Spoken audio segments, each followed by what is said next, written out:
galera, meu nome é Lilian, bem-vindos a mais um vídeo aqui no canal Li no Livro e hoje a gente vai falar sobre o filme Fenda no Tempo.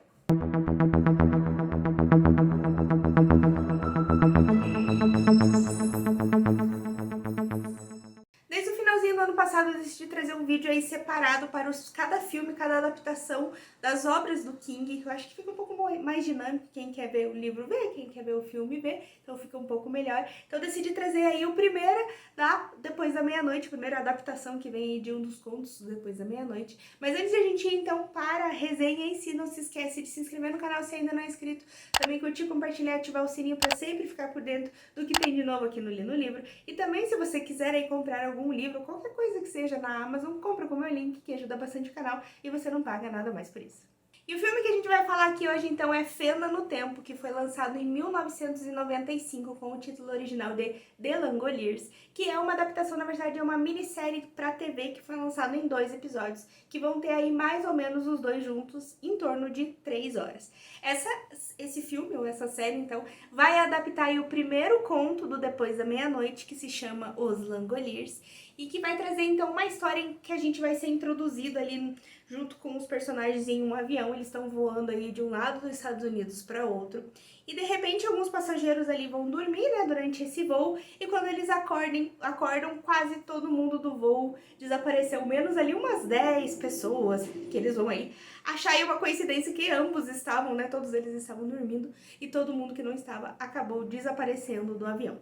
Eles não entendem muito bem o que aconteceu, se o avião pousou e as pessoas desceram, mas como eles não teriam visto, né, o avião descer, e eles vão então descobrir aí ao longo do conto o que realmente aconteceu com todas essas pessoas e o que eles passaram. Inclusive, um dos pontos ali logo no começo da história é que eles passam por cima ali de algumas cidades e não tem nenhuma luz, não tem nada, então parece que o cenário realmente mudou. Essa adaptação aqui vai trazer diversos atores que sinceramente eu não conhecia, vou deixar aqui algumas fotos pra vocês. O único que eu conhecia realmente era o David Morse, né, que vai aparecer até em outras adaptações aí do King.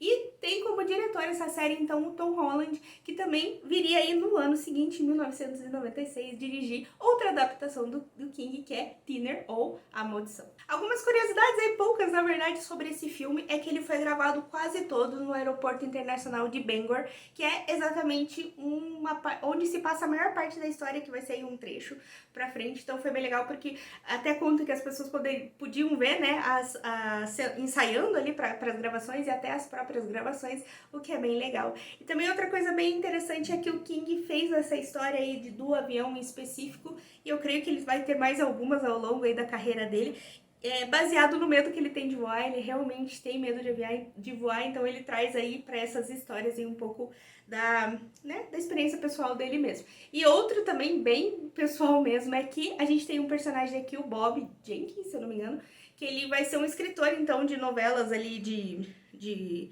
suspense e tudo mais, e o King então usou esse personagem como meio que se inspirou nele mesmo para escrever esse personagem, o que é bem legal. Essa era uma das adaptações do King que eu não estava assim tão empolgada para assistir. Primeira parte porque tinha 3 horas, eu já sabia que ia ser um filme um pouco mais longo, com essa pegada mesmo de série para TV.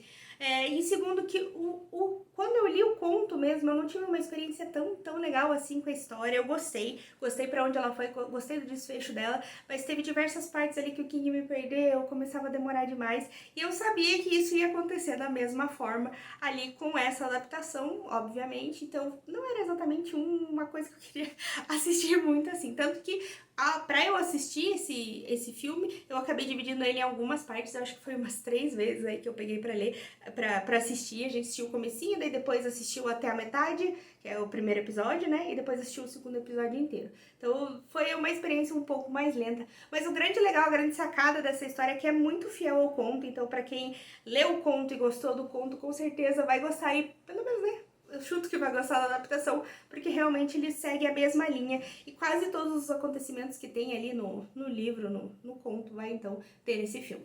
Mas o que acaba se tornando um ponto positivo talvez se torne, ou com certeza se torna um ponto negativo, é que por ter essa característica de adaptar tudo que está escrito, tem muitas coisas que não funcionam legal quando você está assistindo em vez de você estar lendo. Até porque tem muitas coisas que acabam se passando ali na angústia pessoal de cada personagem, principalmente nesse começo da história, que eles não sabem exatamente o que está acontecendo. Na Eles passam um bom tempo não sabendo o que tá acontecendo, mas aquele primeiro choque inicial eu acho que funciona muito mais você lendo as emoções e as sensações do personagem do que você só assistindo. Então, acho que ele peca bastante em talvez não conseguir trazer visualmente um pouco mais ou uma outra abordagem do que não a escrita no conto. Um dos probleminhas que foi pra mim são as atuações, são atores que geralmente não entregam muito, tem algumas atuações aqui extremamente caricatas, de personagens assim que realmente agem como se estivesse numa novela mexicana, não faz sentido nenhum. Tem um personagem que vai, digamos, ser o antagonista da história. Eu gostei bastante da atuação desse cara, mas ele acaba se destacando de forma, digamos, fica até estranho porque foge muito dos outros, sabe? Então, os caras que estão ali atuando de um jeito mais sério, sei lá, destoa muito uma atuação de cada um, assim, o que pra mim foi uma parte baixa do filme. Outra coisa que recebeu, inclusive, bastante críticas quando saiu foram os efeitos especiais, o que, pra mim, na verdade, eu vou defender até um pouco essa parte, porque quando você tá lendo o conto e as descrições do King, eu acho que abre espaço pra bastante interpretação mesmo. Então, acho que o que eles fizeram ali no final, acho que ficou bem legal até. Talvez eu não conseguisse... Eu não sou muito criativa, mas eu acho que como eles fizeram ficou super legal. Claro, não tinha efeitos especiais muito fortes na época, ainda 1995, mas talvez se eles tivessem um pouco mais de tecnologia, acho que teria ficado bem legal.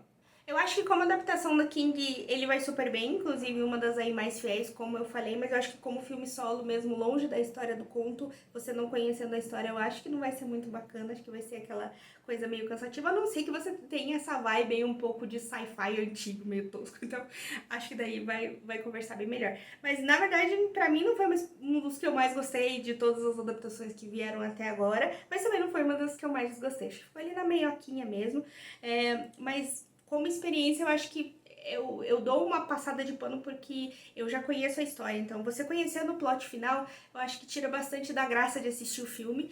E, claro, eu gosto mais de ler. Eu acho que esse tipo de história que o King constrói é muito mais sobre os personagens do que sobre o que eles estão inseridos, o problema da ficção científica ali que eles são jogados.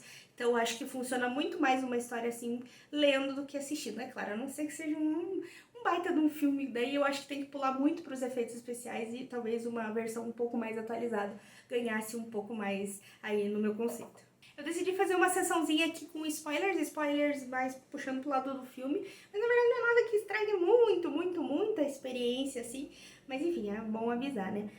Comentando um pouquinho, acho que os grandes problemas do livro, do filme pra mim em relação ao conto foi a experiência da personagem da Dinah. Eu acho que por ela ser cega, quando a gente tá lendo as passagens dela, a gente fica muito mais imerso e muito mais nervoso com o que tá acontecendo. É claro que você tá vendo da perspectiva dela, você tá lendo da perspectiva dela, que não está enxergando nada.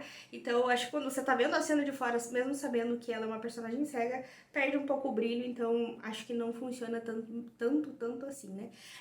Falando um pouquinho dos Langoliers no final, né, eu achei muito legal a forma que eles foram descritos, e aquela cena deles comendo mesmo, devorando o mundo ali, ficou muito legal. Eu achei que ficou muito joia, apesar de que é um pouco mesmo abstrato, é meio difícil de você entender ali a narrativa do King deles comendo o mundo e ficando vazio.